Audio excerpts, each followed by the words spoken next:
생생하게 상생하며 YTN 라디오 생생경제. 안녕하세요. YTN 라디오 생생경제 김혜민입니다. 김정은 북한 국무위원장이 현지 시각으로 오늘 오전 11시쯤 숙소인 베트남 하노이 멜리아 호텔에 도착했습니다.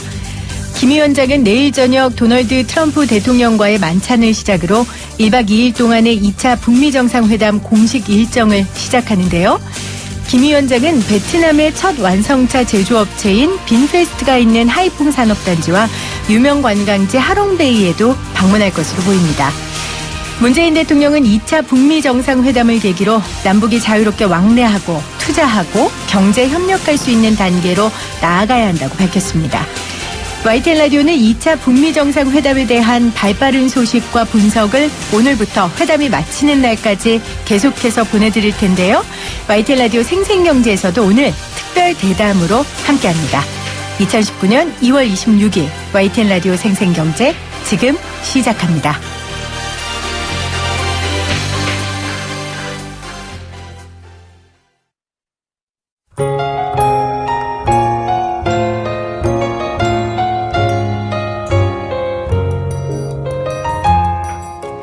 YTN 라디오 생생경제 오늘은 북미 정상회담 특집 대담으로 함께합니다.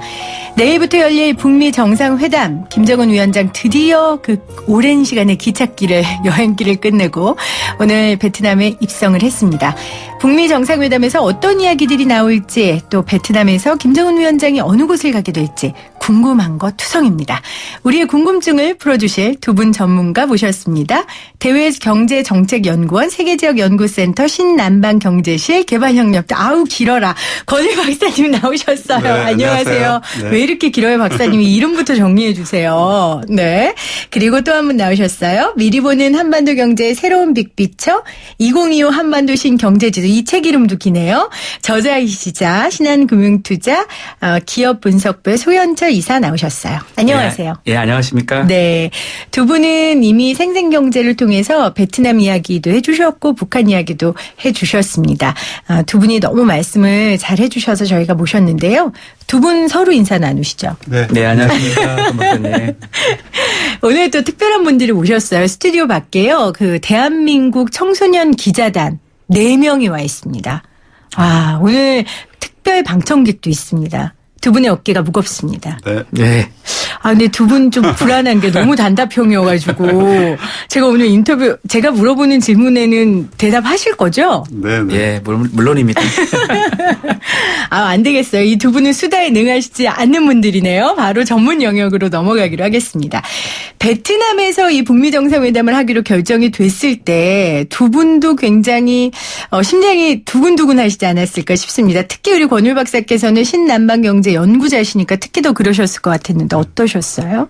사실 이게 굉장히 역사적인 만남이고, 그렇죠. 그다음에 이제 하노이에서 개최는 되는 것도 굉장히 세계의 어떤 이목을 끄는 거라고 이제 볼 수 있겠습니다. 네. 저 개인적으로는 제가 이제 사실은 처음 베트남을 방문한 게 92년도 이제 한 베트남 수교를 위해서 그 조사단으로 처음 갔습니다. 네. 그래서 이제 그때 이제 그 하노이 공항에 내려서 이제 그때는 이제 그 하노이에서 그 노이바이 공항에서 시내까지 들어가는데 그 지금은 뭐 고속도로처럼 뻥 뚫려 있지만 그때만 해도 이제 논뚝길 네. 밭길을 돌아서 어둑한 길을 갔습니다. 그래서 네. 굉장히 그때 이제 충격적이었는데 이제 한 세대가 지나서 이렇게 베트남이 세계의 이목을 받고 그다음에 그 김정은 위원장이 직접 하노이를 방문한다고 해서 굉장히 큰 기대를 모으고 있는 것 같습니다. 그렇겠네요. 베트남의 정말 경제 발전의 전후를 다 보고 연구하는 연구자로서는 굉장히 감회가 남다르셨을 것 같습니다. 우리 소 팀장님은 어떠셨어요? 베트남에서 열린다 했을 때. 사실 저는 베트남이 이번에 특히 하노이 같은 경우는 미국 폭격기가 북폭을 하면서 네. 거의 초토화가 된 도시였습니다. 북한의 평양도 비슷했었는데 그런 상황에서 다시 그 적대적 관계였던 그 베트남과 그다음에 북한과 미국이 이렇게 그 장소를 만나는 것만 해도 저는 굉장히 큰 역사적인 역사적인 거고요. 그렇죠. 역시 국제 정치에는 영원한 적과 동지가 없구나라는 걸 다시 한번 실감하게 되는 어떤 대단한 이벤트라고 좀 보고 있습니다. 대단한 이벤트다라고 평가해 주셨습니다.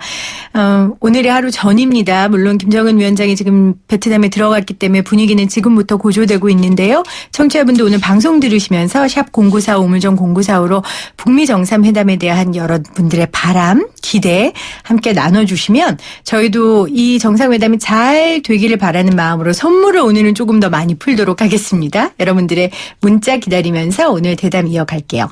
2차 북미 정상회담이 1차 북미 정상회담과 좀 달라진 것들이 있더라고요. 먼저 1차 때 했던 실무협상의 양국 대표자들이 교체가 됐어요. 스티븐 비건 미국 국무부 대북정책 특별대표와 또 김혁철 북한 국무위원회 대미특별대표가 하노이 선언을 이끌어가는 실무진이 됐는데 소 팀장님 기업 분석가시니까 이 비건이 자동차 회사 포드의 부회장까지 지낸 사람이래요. 그래서 저는 조금 더 협상이 경제적이고 실질적이지 않을까라는 기대를 갖게 됐는데 제가 오버하는 겁니까? 저는 근데 사실 좀 역사적인 게 다시 한번 떠올랐던 게 비건이 원래 국무부에 있다가 이제 포드 부회장으로 갔는데 예전에 미국이 베트남전을 확전을 했을 때 미국 국방부 장관의 맥나라마입니다. 근데 그분도 포드 CEO였어요. 그래서 역사라는 게 참 돌고 돌고 이치가 있는데 그때는 전쟁을 일으켰던 사람이고 이제는 평화를 해결한다는데 기업인들은 심플합니다. 결국 기업인을 평가하는 거는 이익입니다. 그렇죠. 그러면 결국은 비건은 아무래도 이제 포드에서 경험이 있었다 보니까 뭔가 구체적인 성과를 낼 거로 보고 있기 때문에 이번 회담은 싱가포르과는 좀 다른 좀 구체적인 성과가 나올 가능성이 좀 크다라고 좀 보고 있습니다. 싱가포르에서는 좀 만나고 그땐 기싸움도 있지 않았습니까? 근데 이번엔 좀 일사천리로 진행이 됐고 좀 실질적인 결과가 나오지 않을까. 이 비건이 배치된 것만으로도 좀 저는 그런 기대를 갖게 됐는데 그럼 권 박사님 이제 또 하나는 비행기가 아닌 열차를 이용했다는 게 중국과 베트남의 개방 경제 상황과 현실을 좀 김정은 위원장이 보고 싶기 때문이다라는 분석도 있더라고요. 거기에 대해서는 어떻게 생각하세요? 그래서 뭐 여러 가지 해석이 가능하겠지만 저는 우선 이게 4,500km라는 게 엄청난 대장정이고 이 청년 김정은 위원장 아니면 이게 불가능했을 것이다. 젊기 때문에 할 수 있었다. 그러면서 이제 굉장히 새로운 분석인데 실질적이네요. 그래서 이제 직접 몸소 경험을 하고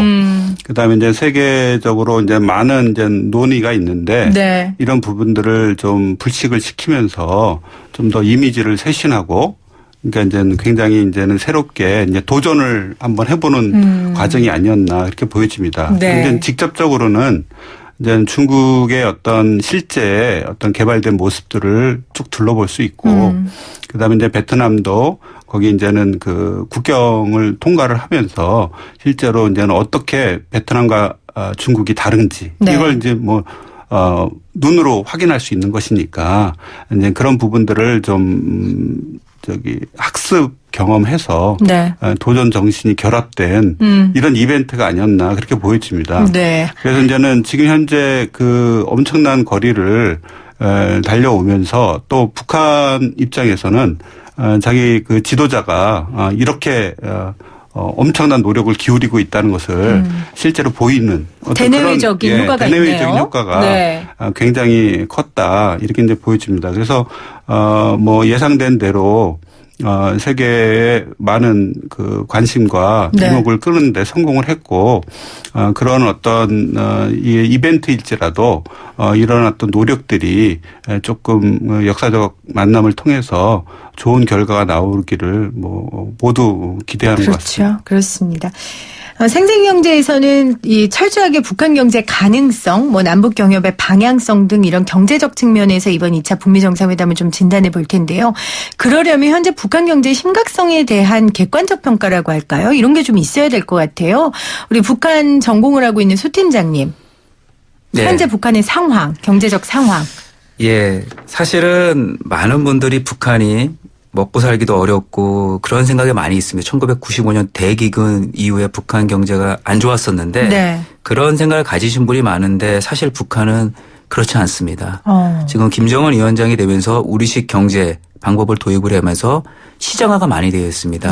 그래서 중요한 생필품이나 이런 건 이미 시장에서 거래가 되고 있고요. 주요 휴대폰도 지금 한 500만 대 정도가 되어 있습니다. 그래서 사실 북한이 현재까지는 그 먹고 사는 예전보다 많이 좋아졌다 보시면 될 것 같고요. 네. 사실 미국의 제재가 강화됐음에도 불구하고 장마당이라고 하는 북한의 쌀값이 오히려 안정화가 됐습니다.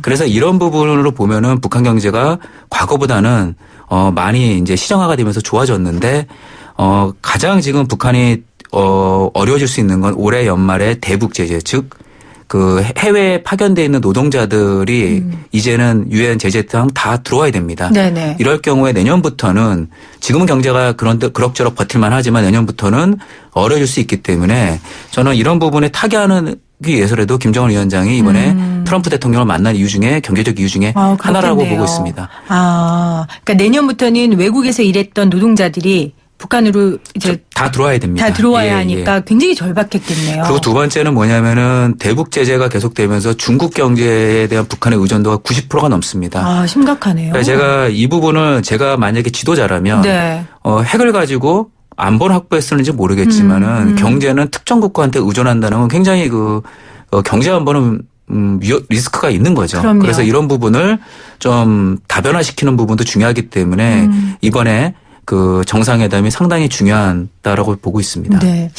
권 박사님, 이 북한이 이런 어려운 경제 문제 때문에 사실 이렇게 지원을 국제적인 지원을 많이 받고 싶었지만 대북 제재 때문에 못 받은 것도 있었어요. 하지만 인도적인 차원에서 계속 지원은 조금씩 있었죠. 네. 그래서 이제는 국제사회가 이런 어떤 유엔 제재를 통해서 뭐 미국의 독자적인 제재도 있지만 유엔 제재를 통해서 안보리에서 상당히 높은 수준의 어떤 제재를 해왔습니다. 그래서 이제는 조금 전에 그 이사님께서 말씀하신 것처럼 유엔 차원에서는 이제 송금도 규제를 하고 그다음에 이제 중유 공급까지도 중단을 시키는 그래서 굉장히 이제 어려운 상황인 거죠. 근데 이렇게 제재를 했을 경우에 가장 문제점이 뭐냐면 포괄적인 제재라고 하는데 이런 김정은 위원장에 대한 여러 가지 이제는 결단을 촉구하기 위한 국제사회의 제재가 북한의 대다수의 국민들한테는 굉장히 어려운 문제가 되고 목을 죄는 그래서 문제죠. 국제사회에서는 이걸 인권 문제로 바라보면서 그동안의 어떤 포괄적인 제재가 좀 더 선택적인 제재로 전환을 해야 되겠다.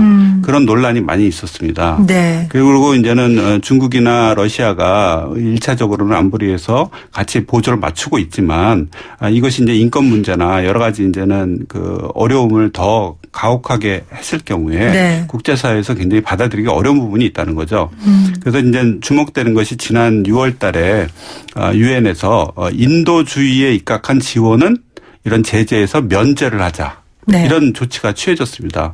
그럼에도 불구하고 미국은 비핵화 문제 때문에 사실상으로는 이제는 뭐 미국 국민들이 방문을 허용하지 않는다든지 이런 방식으로 국제사회에서 인도주의에 입각한 지원을 면제하는 것에 대해서 거부를 해왔거든요. 그러면서 이제 굉장히 어려워졌고 각 나라들도 이제 인도주의적인 차원에서 긴급 구호나 그다음에 여러 가지 보건 뭐 이런 식량이나 이런 지원 문제들을 직접 지원하지 못하고 유엔 기구를 통해서 이제 간접 지원을 하는 거죠. 그래서 이제 국제사회가 이제 유니세프나 또는 뭐 UNDP나 뭐 많은 유엔 기구들이 이제 거기 현지 사무소가 한 7개가 나가 있습니다.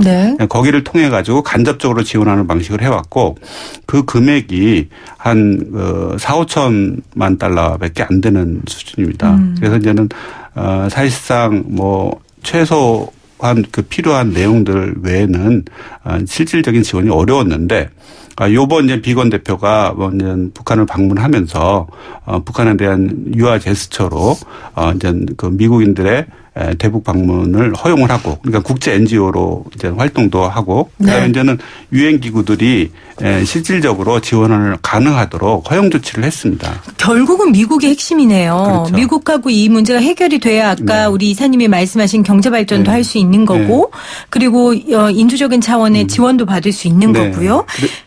그래서 이제는 국제사회의 흐름이 그동안은 이제는 포괄적인 제재에서 선택적인 제재로 전환을 했고 미국도 이거를 갖다 이제 승인을 하면서 이번 의제도 이제 국제사회의 제재를 모두 풀기는 어렵다면 남북 협력 부분이라도 인도주의적인 차원에서 풀 수 있는 사안들은 풀자 했을 때 좀 더 그 상응 조치가 네. 이제 그 열리게 되는 거죠. 그래서 이제 그런 맥락에서 본다면 이번 회담이 이런 선택적인 제재를 좀 더 남북 협력 차원에서 다양한 이산가족이랄지 뭐 금강산 방문이랄지 네. 이런 부분들을 연계를 해서 남북 협력을 이제 예외적으로 인정을 해주고 그다음에 이제 좀 더 나간다면 그 김정은 위원장의 결단 여부에 달려 있겠지만 좀 더 전면적인 제재까지도 가능하지 않겠는가. 네. 뭐 그런 기대가 지금 모아지고 있습니다. 그래서 이 2차 북미 정상회담이 굉장히 중요합니다.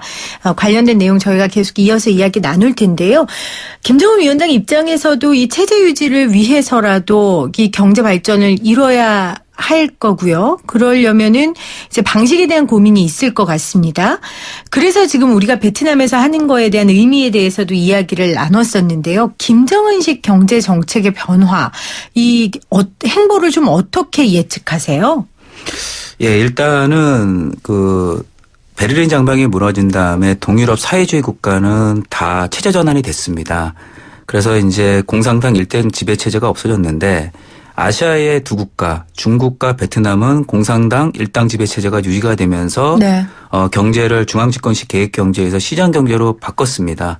그 바꿨던 거의 핵심은 뭐냐면 역시 대외 개방이 핵심이기 때문에 김정은 위원장이 이번에 좋은 결과가 나오게 된다면 결국 그 미국과 수교를 맺은 다음에 대외 개방 쪽으로 방향을 틀 거로 보고 있고요. 어디까지 개방할 거라고 보세요? 뭐 이번에 바로 다 나오지는 않겠지만 네. 일단 미국과 가장 중요한 핵 문제에 대해서 어느 정도 그 일치가 된다면 뭐 제가 생각하기에는 관광 쪽 분야는 풀릴 가능성이 좀 있어 보이고요. 그다음에 과거에 우리가 했던 개성공단까지 조금 더 긍정적으로 본다면 네. 거기까지 열리게 된다면 그동안에 막혀있던 남북관계에 큰 변화가 올 수 있을 거로 보고 있고요. 특히 미국이 그때 과거에 개성공단이 가동했을 때는 거기에 만들어진 제품에 대해서 미국이 역외과목무역주를 인정 안 했기 때문에 미국 수출이 안 됐는데 그 부분까지 뚫어준다면은 뭐 상당한 돌파구가 될 수 있는 부분이라고 보고 있습니다. 그래서 이미 저희가 과거에 남북 협력을 했던 그 모델이 있기 때문에 그것만으로도 복원이 돼도 1차 북한에서 원하는 정도는 이루어질 수 있지 않을까라고 보고 있는데 거기에 상응하는 북한의 핵 조치가 있어야지만 그렇죠. 가능할 거라고 보고 있습니다. 네. 예. 1차 개성공단이나 이렇게 지금 지금까지 해왔던 협력들만 복원돼도 일단 북한이 지금 원하는 기대치는 좀 다다를 수 있을 것이다. 라고 얘기를 해 주셨어요. 권 의원님, 그런 의미에서 이 북한이 베트남에서 회담을 한다는 게 이제 의미가 남다르다는 생각이 드는데요. 북한에서는 이 베트남의 성장이 참 부럽고 자신들의 이런 성장 모델이라는 생각을 할 것 같아요. 아까 우리 이사님께서 말씀하신 것처럼 중국과 베트남은 사회주의지만 이제 개방 정책을 하고 있으니까요. 이런 측면에서 북한이 베트남에 어떤 점을 가장 주목해서 볼 거로 보세요? 네. 그래서 이제 북한 같은 경우에는 그동안 그 2002년도 김정일 국방위원장 시절에 네. 그 7.1 조치라고 그래가지고 부분적인 자유화 조치를 이미 도입한 바 있습니다. 네. 그리고 이제는 그 2009년도에 이제 화폐 개혁을 하게 됐죠. 근데 부분적인 개혁 조치는 사회주의 체제는 계획경제 시스템은 국가 보조금 체제라고 할 수 있겠습니다. 네. 그래서 이제 정부의 예산과 금융이 분리되어 있지 않은 거죠. 그런데 이제 경영을 자율화시키면 그것이 이제 만성적인 적자에 그렇겠죠. 시달리게 되고 우리 같이 이제 세금 개념이 아니기 때문에 그래서 이제 자율권을 보장하면 보장할수록 이제 적자가 많이 누중이 되는 거죠. 그럼 이제 인플레가 일어납니다. 네. 그러니까 베트남도 80년도 도이모이 개혁을 했지만 이미 85년도에 화폐 개혁을 했고 그 네. 전을 쫓아가 보면 이제 경제 자유화 조치를 많이 시행합니다. 왜냐하면 남북 통일을 했는데 여러 가지 어려움이 있으니까 민간 부분을 활성화시키기 위해서 이제는 자율권을 주니까 계획 경제 체제하에서의 부분적인 자유 조치는 굉장히 어렵게 되는 거죠. 그래서 북한도 지금 동일한 상황이고 그래서 이제 2009년도에 화폐 개혁을 했는데 이것이 이제 실패를 하게 된 거죠. 그래가지고 김정은 위원장 시대에는 2012년도에 그 새로운 경제 관리를 하면서 더 많은 폭의 네. 그래서 지금 그 소 의원님 소 이사님께서 말씀하신 것처럼 여러 가지 이제는 자유화 조치를 더 과감하게 시행을 했고 여러 가지 장마당이 뭐 한 400개가 된다, 뭐 논주 뭐 이런 얘기 많이 있지 않습니까? 이제 그런 것들이 이제 그런 자유화 조치의 일환이죠.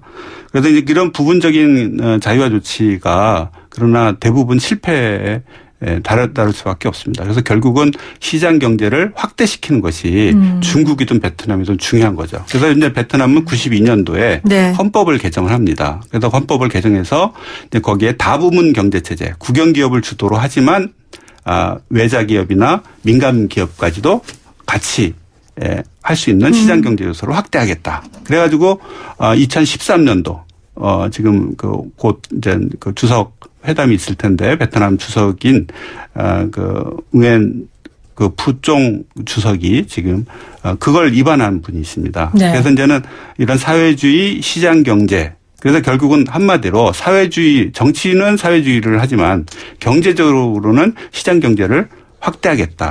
그런 조치를 하는 거죠. 그래서 이제 베트남, 네. 중국, 그다음에 북한 모두가 네. 사회주의 시장 경제로 가는 것이죠.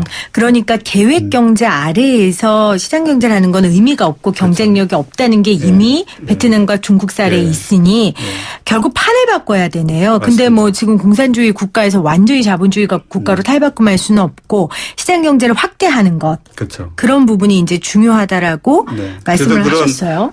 이제 계획 경제 시스템을 네. 시장 경제로 이제 전환을 할 때 정권이 동구나 네. 구소련 같은 경우는 바뀌었는데 그 중국이나 베트남 같은 경우에는 정치적 안정을 이루면서 네. 시장 경제 요소를 도입했기 때문에 김정은 위원장으로서는 굉장히 매력적으로 보이는 거죠. 그런데 우리 소 이사님 지금 권 의원님의 질문에 이어서 북한 같은 경우에는 혈통에 의한 지배 체제잖아요. 예, 예. 그러다 보니까 이 지배 체제 자체가 바뀌지는 않잖아요. 그러니까 중국하고 베트남 지배체제하고는 조금 다르지 않습니까? 예, 그 부분이 아마 베트남이랑 북한과의 차이점이라고 보시면 될 것 네. 같고요. 어쨌든 베트남은 도이모이 이후에 개혁파와 보수파가 번갈아 가면서 권력을 잡으면서 그 경제 개혁을 했는데 보수파가 됐어도 경제 개혁에 대한 어떤 방향성은 바뀐 게 없습니다. 근데 이제 사회주의 경제는 우리가 지금 사회주의 경제 하는 사람들이 많으세요. 네. 무슨 얘기냐면 사회주의는 중앙집권식 계획 경제인데 핵심은 가부장 제도입니다. 제가 우리 아들한테 용돈을 크게 수익과 비용에 상관없이 주는 거죠. 저희가 회사에서 월급을 줄 때는 저의 일의 어떤 성과를 보고 주는데. 능력을 보고. 예, 집에서 가정에서 활동하는 거 물론 그런 걸 따지지만 아이들한테 여러분들 다들 그냥 부모의 마음으로 주는데. 그렇죠. 공산주의 국가는 그런 경제입니다.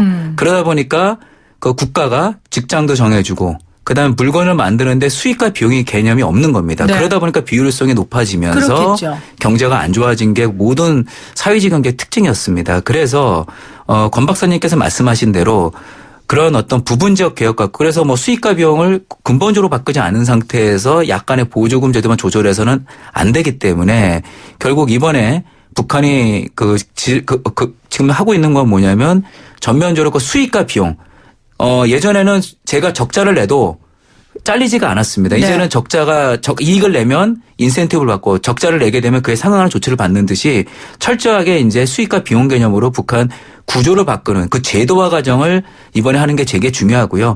결국은 베트남도 사유재산 제도를 인정을 했습니다. 그리고 공산당원도 사기업 활동을 할 수 있게끔 다 그 법에 바뀌었기 때문에 북한도 아마 그런 구체적인 조처가 따라줄 거로 좀 보고 있기 때문에 이제 북한도 정치만 이제 공산당 일적 지배제가 유지가 되는 거고 경제 부분은 바뀔 겁니다. 다만 이 부분이 수령제라는 특징이 있기 때문에 그렇죠. 이게 베트남과 중국과 비교할 때는 좀 차이점이 있기 때문에 다 조건이 비슷하더라도 대부분은 비슷해도 결국 정치 지배 체제는 여전히 수령 중심의 체제이기 때문에 이 부분을 어떻게 북한이 조정하느냐가 향후의 어떤 관전 포인트라고 보고 있습니다. 네. 그런데 이제 베트남 같은 경우에는 우리가 이제 놓치지 말아야 될 게 75년도 남북 통일을 했지 않았습니까? 네. 그래서 이런 정치 체제도 남북 통합이라는 또 다른 변수가 있는 거죠. 그렇겠네요. 그래서 이제 단순한 경제 개발에서 네. 이제 체제 전환을 해야 되고 또 베트남 입장에서는 남북 통합까지 해야 되니까 그 정치 형태가 집단 지도 체제를 할 수밖에 없었습니다. 그래서 이제 남부 출신이 수상을 하고 북부 출신이 당 서기장을 하고 중부 출신이 대통령을 하는 이런 집단 지도 체제가 이제 불가피했다는 것이죠. 그래서 이제는 중국이나 이제 북한 같은 경우에는 어떤 그런 통합의 남북 통합의 문제가 없었기 때문에 일당 독재 체제로 이제 가는 것이죠. 네.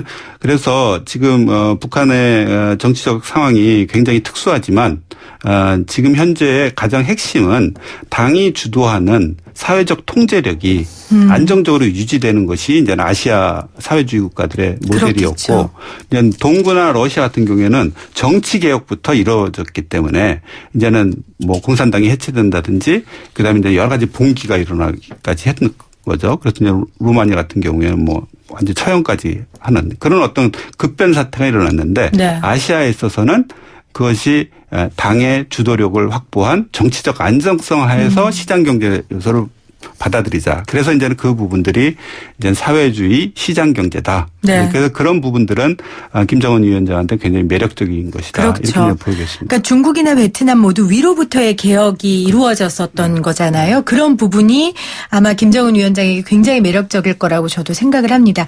문자로 많은 분들 보내주셨어요. 죄송합니다. 제가 북미 정상회담 때문에 목이 메이네요. 3291님, 과거의 실패를 되풀이하지 않기를 바랍니다. 솔직하지 않고 약속을 지키지 않으면 안 됩니다. 경제체제를 풀려는 모션만 취하고 후지부지 끝나지 않길 기대해 봅니다. 라고 보내주셨고요. 5278님, PD님, 제발 통일돼서 택시로 손님 모시고 평양까지 갈 날을 기대해 봅니다. 또 이렇게 바람을 남겨주셨습니다. 여러분들 오늘 샵 0945 우물정 0945로요. 북미 정상회담 관련된 여러분들의 마음을 받습니다. 문자로 함께 나눠주세요. 저희는 2부에 이어갈게요. 여러분은 지금 못 경제를 알지 못하는 김혜민 PD가 진행하는 경제 전문 프로그램을 듣고 계십니다. YTN 라디오 생생경제 북미 정상회담 관련된 특별 대담 나누고 있어요. 대외경제정책연구원의 권율 박사님과 그리고 소현철 이사님, 신한금융투자의 소현철 이사님과 함께 나누고 있습니다. 자, 한 가지 또 물어보고 싶은 게 이 짐 로저스라는 사람입니다. 세계적인 투자자라고 하더라고요. 이분이 41년 전에 지미 카터 미국 대통령이 중국과 수교를 맺은 직후에 중국 땅을 밟았대요. 이때 나이 35. 그리고 중국 투자로 큰 돈을 벌었는데 지금 이분이 70대인데 이제는 내가 북한에 투자하겠다라고 이야기를 했단 말이에요. 이 이야기 처음에 딱 들었을 때 우리 소 팀장님 어떠셨어요? 짐 로저스답다라고 좀 보고 있는데요. 네. 결국 그 퍼스트 무버 어드밴티지 선도자가 가장 큰 이익을 얻는데 아마 그렇죠. 짐 로저스는 그런 부분을 본 것 같습니다. 네. 뭐 여러분 다 아시겠지만은 한경도 쪽으로부터 시작하는 그 마천령 6개에는 수많은 지하 자원이 있습니다. 특히 우리 대한민국이 IT 강국인데 네. 중국만큼이나 희토류가 많은 나라가 북한입니다. 그렇다 그러대요. 네. 그래서 그런 부분도 있고요. 그다음에 2차 전지에 관련된 소재. 그다음 4차 산업 관련된 각종 소재와 관련된 지하 자원이 북한에 많이 있습니다. 특히 일본 같은 경우는 우리 대한민국을 식민지로 갖고 있었기 때문에 북한을 식민지로 했었기 때문에 네. 그 자료가 많이 있다는 거죠. 그래서 아마도 서방 국가들은 북한이 가지고 있는 지하 자원에 대한 관심이 굉장히 크다라고 보고 있고요. 두 번째는 미국은 수교하지 않았지만 영국은 북한과 수교돼 있습니다. 네. 그 부분을 우리가 저는 눈여겨보고 있는데요. 네. 왜 영국이 북한과 수교를 했을까 하는데 세계 다국적 기업의 가장 큰 회사가 영국의 노얄 더치 셀입니다. 석유 회사고요. 한 4등 정도가 브리티시 퍼트롤리움입니다. 이게 되게 중요한 거죠. 영국은 네. 여전히 식민지 지배를 했었을 때 같은 기업들, 석유 회사들이 있는데 북한이 서해 쪽에 석유가 있다는 설이 있습니다. 그래서 저는 이 서방 자본들은 그 부분이 가장 크다라고 눈여겨보고 있다라고 보고 있습니다. 그래서 아마 집 노조스도 그 부분을 보고 있고요. 두 번째는 아난티라는 우리나라 골프장에 있는 네. 그 사회이사로 들어가셨는데 왜 갔을까? 주가가 엄청 뛰었죠. 예, 그게 왜 갔을까라고 보면 결국 금강산과 원산 갈마지구 연결이라고 보고 있고요. 원산 같은 경우는 망경봉호 예전에 북한의 배가 일본의 니가타에서 원산으로 갔습니다. 원산이 아마도 북한에서 가장 자본주의화가 그나마 많이 이루어진 네. 데고요. 그래서 그와 연결되게 되면 세계적인 관광 명소로 돼 있을 거로 보고 있기 때문에 집 노조스는 그 부분을 많이 보지 않았을까라고 보고 있기 때문에 어쨌든 이번에 방북 허가도 받았다는 부분은 우리가 여기서 주는 시사점은 상당히 크다라고 보고 있기 때문에 미국과 북한이 수교가 되면은 네. 뭐 이쪽 부분에 서방 자본들은 특히 많이 들어갈 수 있을 거라고 보고 있습니다. 그 북한의 지하자원 얘기해 주셨는데 잠재 가치가 6,600조 원이래요.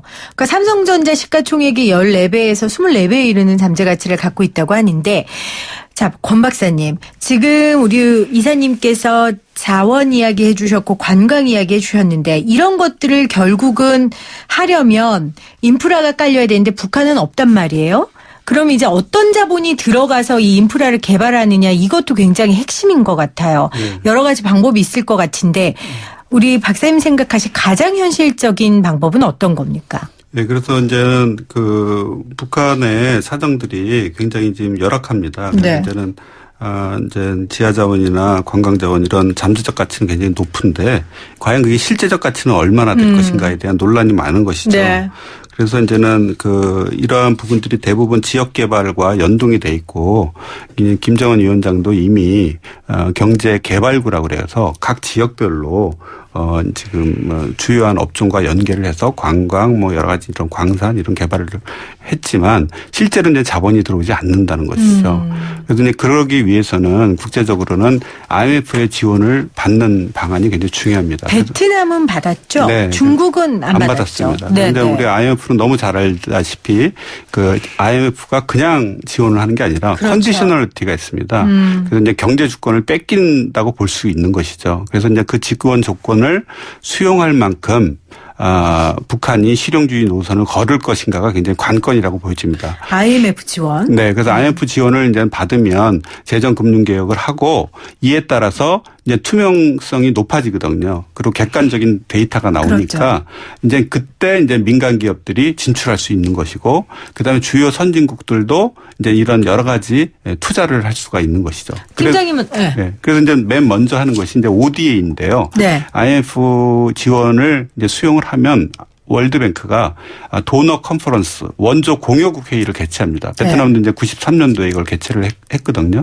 그럼 이제 거기에 주요 이제 투자되는 것이 이제 인프라 투자라고 할 수 있습니다. 왜냐하면 개별 기업들이 대규모 인프라 투자에 들어가면 회임 기간이 길어서 리스크가 높습니다. 네. 그래서 이제 월드뱅크와 함께 주요 공여국들이 이제 인프라 투자를 하는 거죠. 그래서 교통 인프라, 사회 인프라가 구축이 되고 그러면 이제 민간 투자가 본격적으로 진출하게 되는 그런 수순을 받게 됩니다. 그러니까 IMF에게 지원 요청을 하면 이제 어느 정도의 그 투자 받을 수 있는 시스템을 만들어야 하잖아요. 그 아까 ODA라는 게 개발도상국이 하는 원조인데 이제 그 원조를 받고 그러다 보면은 민간 투자가 들어올 수 있는 장이 열리게 될 것이다. 그렇게 절차를 예상해 주셨어요. 팀장님은 어떻게 생각하세요? 예, 권 박사님이 말씀하신 대로 ODA가 들어와서 그 인프라가 깔리게 되면 결국 베트남이 경제 성장의 핵심은 외국 기업들의 직접 투자입니다. 네. 그래서 베트남처럼 북한도 투자법을 만들어서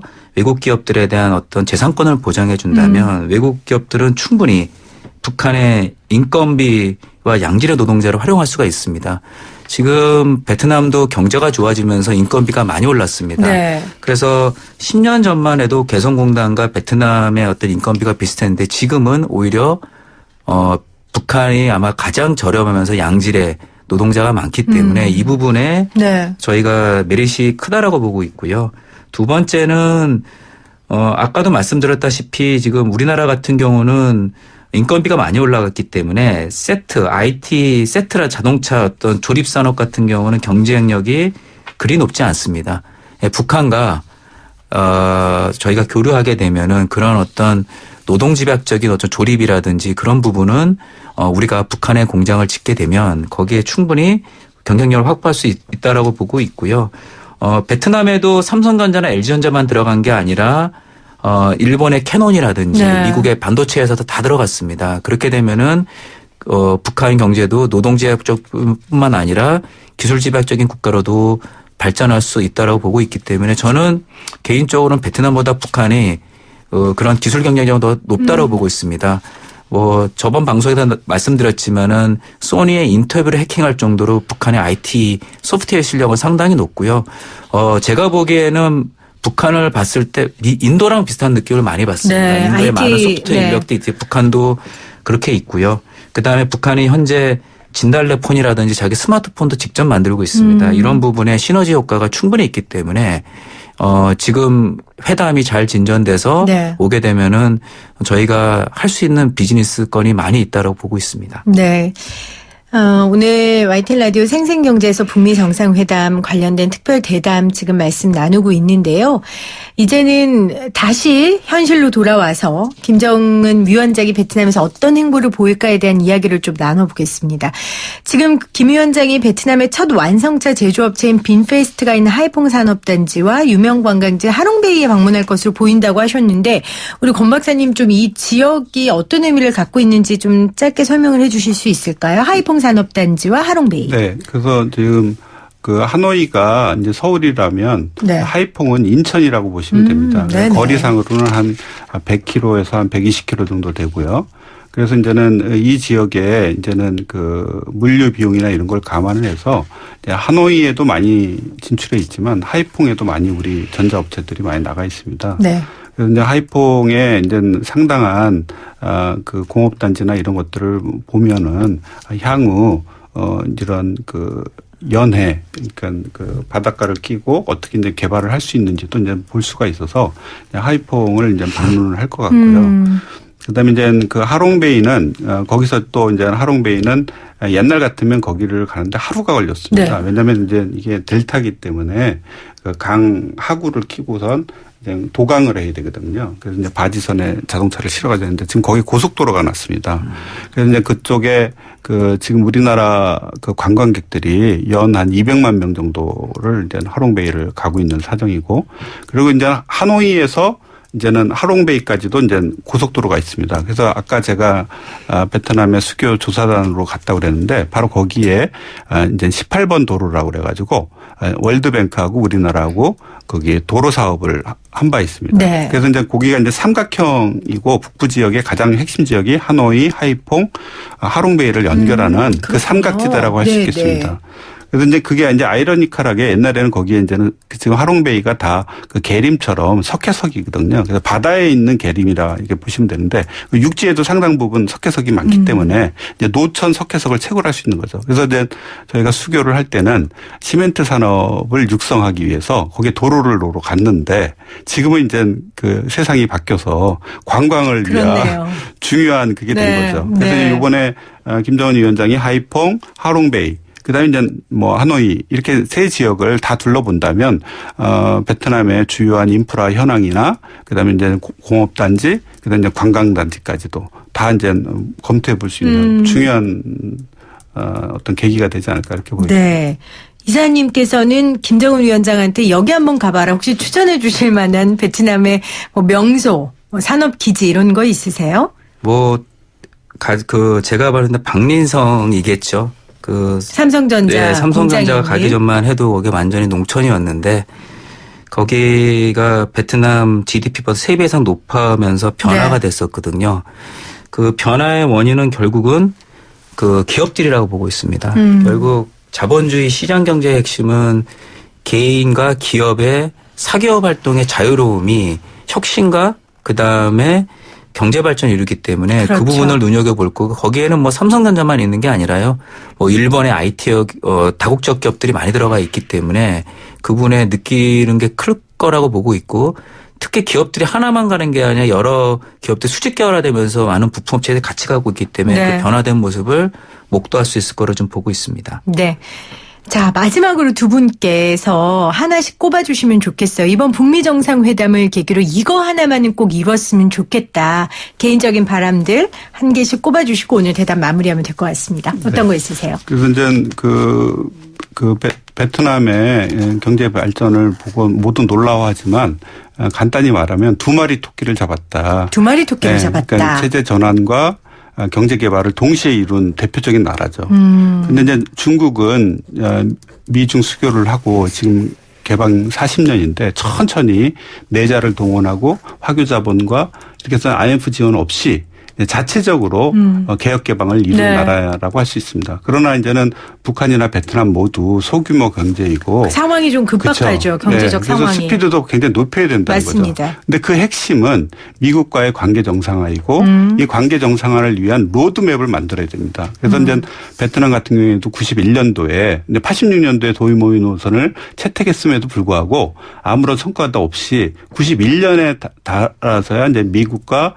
베트남의 관계 정상화가 나옵니다. 그때는 베트남이 크메르루즈 세력을 치기 위해서 캄보디아에 이제 진출을 하게 돼가지고 국제적으로 이제 엠바고를 받게 된 제재를 받게 된 상황이었거든요. 그래서 이제 91년도에 실종 미국 문제도 풀리고 관계 정상화 로드맵을 해서 4단계 로드맵이 나옵니다. 그래서 이제는 임시 연락 대표부터 만들어지는 거죠. 그래서 이번에 이제 그 작업부터 들어갈 텐데 중요한 거는 이 로드맵이 확정이 되고 이에 따라서 미국과 관계 정상화를 하는데 관계 정상화가 다 아니라는 거죠. 그걸 한 발 더 나아가서 미국의 시장에 접근을 할 수 있어야지만 미국 우회 수출 기지로서 베트남이 미국 시장을 진출했던 것처럼 미국과의 무역협정 체결이 굉장히 중요하다. 그런데 미국과 무역협정 체결이 이제 이루어지면 바로 WTO 가입을 하게 되고 이런 통상 환경 개선이야말로 앞으로 가장 중요한 부분이라고 보여지겠습니다. 이사님 박사님 한 개만 꼽으라고 했는데 로드맵을 그려주셨어요. 앞으로 어떻게 나가야 될지 간절한 바람이라고 해석하고요. 우리 이사님께서는 간단하게 한 개만 꼽아주신다면. 저는 이번에 최소한 임시 북미 연락사무소가 개최가 돼서 미국과 북한이 계속적으로 커뮤니케이션할 수 있는 제도화. 그와 동시에 이게 되게 되면 평화협정이 되게 됩니다. 이 평화협정이 맺게 되면 북한을 하나의 국가로서 인정하게 되면서 큰 변화가 옳기 때문에 저는 이번에 임시연락사무소라도 좀 되면 소통할 수 있는. 그렇게 되면 우리 생각보다 더 빨리 속도화가 되면서 북한의 변화가 빨리 올 수 있을 거로 보고 있다. 이 부분만은 꼭 이루어졌으면 좋겠다라고 보고 있습니다. 결국 핵심은 미국과의 관계 정상화입니다. 2차였기 때문에 1차에서는 서로 기싸움 했고 인사도 했고 2차에서는 좀 실질적인 이야기들이 나와서 북한의 경제 발전이 좀 이루어졌으면 좋겠습니다. 오늘 아주 열매 있는 알맹이 있는 대담해 주신 두 분께 다시 한번 감사 인사를 드립니다. 고맙습니다. 네, 감사합니다. YTN 라디오 생생경제 북미 정상회담 관련 특집으로 함께했습니다. 드디어 내일입니다. 내일부터 세계 담판이 이루어지는데요. 우리 모두의 바람을 담아서 응원을 해봅니다. YTN 라디오에서는 생중계로 함께합니다. 여러분 귀 쫑긋 세우시고 함께해 주시고요. 저는 월요일에 여러분을 찾아뵙도록 하겠습니다. 지금까지 김혜민이었습니다. 고맙습니다.